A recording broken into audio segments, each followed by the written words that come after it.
A 350 mil pessoas. Hoje, Dia Nacional do Índio, a Universidade Católica de Goiás está homenageando os primeiros habitantes desta terra. Então nós vamos conversar com Yara Lourenço. Oi, Yara. Bom, qual vai ser essa homenagem que a universidade está preparando? Bom dia. Essa homenagem é no sentido de resgatar essa cultura tradicional indígena com a inauguração desse centro cultural que nós vamos começar agora a mostrar para vocês um pouco desse centro cultural. É o Centro Cultural Gesco von Puttkamer. Ele foi um fotógrafo, antropólogo, pesquisador que trabalhou mais de 30 anos na Universidade Católica de Goiás, fazendo pesquisas com fotos, com documentação em vídeo e também com recolhimento de algumas peças que agora estão expostas aqui. Hoje o grande ponto alto das comemorações é a inauguração desse centro, a apresentação dele para o público goiano. Ele reúne mais de 600 peças, representando 40 povos indígenas, mais de 120 mil imagens do professor Gesco estão reunidas, algumas em exposição e outras numa reserva técnica e numa sala especialmente preparada para guardar todo esse acervo. Aqui ao meu lado está o reitor da Universidade Católica de Goiás, professor Marisvaldo Cortes. Professor, essa inauguração são 2 anos de trabalho, é realmente uma alegria para a universidade. A inauguração desse Centro Cultural Gesco Puttkamer vem de um trabalho de mais de 2 anos, no sentido de resgatar todo um trabalho desenvolvido pelo pesquisador, antropólogo visual, fotógrafo e, acima de tudo, uma pessoa muito identificada com questões indígenas no Brasil, que foi o professor Gesco von Puttkamer. E hoje, a partir das 19 horas, estaremos inaugurando efetivamente esse espaço, destinando esse espaço à população para que possa ser utilizado da melhor forma possível. Esse é um centro cultural. Qual que é a diferença de um museu, propriamente dito? O museu ele tem atividades específicas, enquanto que o centro cultural ele vai um pouco mais avante. Ele tem atividade não só de pesquisa, mas também atividade de extensão. Extensão universitária, extensão inclusive para o primeiro ensino, principalmente para o ensino fundamental, como pesquisa de forma generalizada. Nós estamos mostrando também algumas peças arqueológicas. Isso também conta um pouco da história arqueológica. Goiás tem 626 sítios e o Instituto Goiano de Pesquisa Antropológica está também completando 30 anos. O IGPA também, coincidentemente, nessa mesma época, completa 30 anos de existência.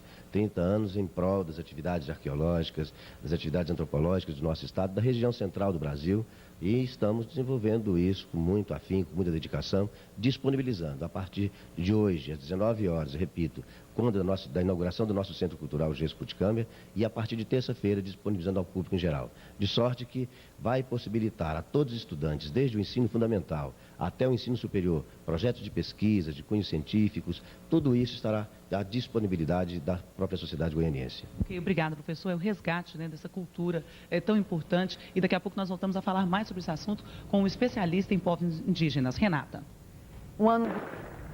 E a gente volta a conversar com a repórter Yara Lourenço, que está mostrando para a gente qual é a programação do Dia Nacional do Índio, não é isso, Yara? Olha, Renata, esse centro cultural, nós estamos aqui no setor Bueno, Centro Cultural Gesco von Puttkamer da Universidade Católica de Goiás. Ele demorou 2 anos e meio para ser construído. Na verdade, é um núcleo cultural que reúne uma parte de museu, uma parte de arquivo de imagens muito rico e que resgata toda a cultura histórica, a cultura indígena, antropológica do estado de Goiás. Hoje acontece a inauguração oficial desse centro cultural aqui. Nós vamos conversar com o diretor do IGPA, da Universidade Católica de Goiás, professor Manuel Ferreira Lima. Bom dia. Esse centro, então, na verdade, vocês estão entregando ele à população a partir de quando? Bom dia. A partir de hoje, às 19 horas, a Universidade Católica vai estar entregando para a sociedade esse novo espaço cultural importante para a nossa história. Aqui, na verdade, vai funcionar mais do que um museu, ou seja, é todo um complexo cultural. Na realidade, porque quando se fala em museu, se pensa só no circuito museológico. O Centro Cultural é maior do que isso, porque ele vai abrigar um circuito museológico, mas também ele é aberto para outras programações culturais, não necessariamente ligadas à questão indígena, mas à questão do folclore, à questão das exposições artísticas, oficinas de poesia. Então, ele é um múltiplo espaço cultural que Goiânia recebe hoje. Agora, como a gente está no Dia do Índio, vamos então focalizar um pouco na questão de como atualmente essa cultura se encontra aqui em Goiás. Já encontra-se realmente, pelo menos no caso dos avacanoeiros, praticamente extintos. O Centro Cultural tem esse objetivo de fomentar uma reflexão crítica sobre a questão dos povos indígenas do Brasil, de modo especial em Goiás.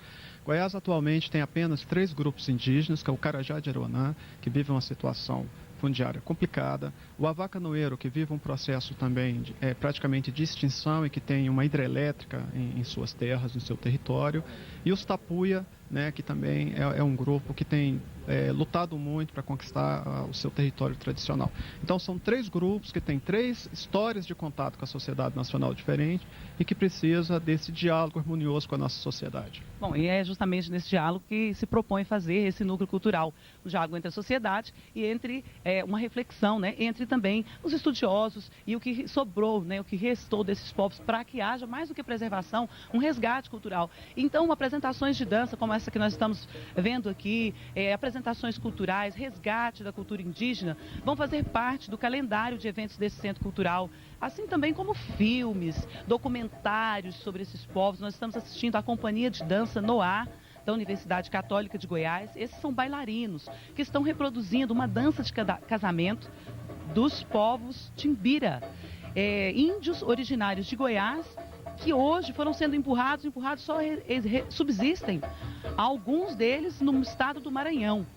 Passaram por um processo de expulsão, né, do território e hoje acabaram ficando restritos a uma pequena localidade no estado do Maranhão. E nós vamos conversar agora mais sobre a realidade dos povos indígenas e desse resgate que se pretende fazer com o antropólogo Roque Laraia, um dos maiores especialistas em povos indígenas hoje, atualmente, do país. Bom dia, professor. Bom dia.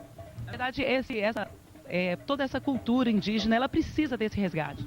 Exatamente porque nós estamos comemorando praticamente 500 anos de um grande processo de extermínio e agora, nesse momento, felizmente, nós podemos dizer que a situação é muito melhor do que há 30 anos atrás, quando começou a GPA. Toda a população indígena brasileira encontra em crescimento, após passar um longo período de depopulação. Isso é um dado curioso. Então, na verdade, existe mesmo um crescimento na maioria, digamos assim, dos povos indígenas hoje? Exatamente, porque nos últimos 30 anos, a maior parte da população criou defesas imunológicas contra as doenças que os dizimavam, e houve algumas políticas de saúde boas em relação aos índios. Então, o cálculo de 350 mil que a gente está se referindo é um cálculo muito por baixo. A gente acredita que hoje tem cerca de 500 mil índios de fato. E eu, por exemplo, estudei um grupo no Pará que há 30 anos atrás eles só estavam restando 34 indivíduos, hoje são 285. Bom, presidente, bom dia. Então, acho que é uma boa notícia para todos que as populações indígenas não vão desaparecer como a gente acreditava no meado do século XX. Bom, presidente, bom dia. Você está me ouvindo? Não sei. Bom, boa notícia mesmo. Agora nós temos uma pergunta do Fábio Castro, nosso apresentador. Mesmo. Pode falar, Fábio? Bom dia, professor. Você está me ouvindo bem? Bom dia. Bom, o que é preciso fazer para tentar, pelo menos, tirar esses grupos indígenas dessa faixa de extinção hoje aqui no Brasil?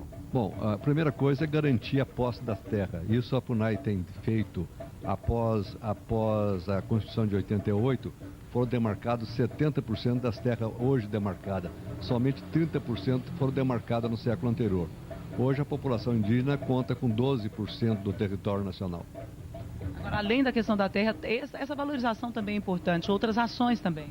Bom, uma questão difícil de ser resolvida é a questão da produtividade, da autossuficiência. Os índios têm terra, mas eles têm uma dificuldade enorme de produzir, de criar excedentes para poder atender às novas demandas. Eu acho que então isso depende que o órgão do governo tem que criar projetos, programas que viabilize esse tipo de produção, para impedir que, para conseguir recursos, eles estejam vendendo madeira e danificando o próprio território. Agora, presidente, como levar essas técnicas para as tribos indígenas e até alguns setores, como a questão da saúde, da comunicação, sem, na verdade, romper os limites da própria cultura do índio? Bom, a questão de saúde está mais ou menos bem equacionada, a FUNASA tem feito atividades, mas de qualquer forma, né, a questão da cultura, ela deve ser preservada, mas de qualquer forma ela vai sofrer algum tipo de modificação, porque novas demandas surgem e eles querem participar mais do desenvolvimento da própria humanidade e, portanto, isso é uma coisa que tem que ser resolvida deixando que os índios façam as suas próprias escolhas. Ok, professor. Nós agradecemos a participação, então, do antropólogo Roque Laraia. E vamos agora ficar com um pouquinho mais dessa dança dos povos Timbira, uma dança nupcial, uma dança de casamento, representada por bailarinos da Companhia de Dança Noá, que vem fazendo um trabalho de balé, um trabalho de resgate na dança e da riqueza cênica dos povos indígenas, não só dos timbiras, mas também de outros povos.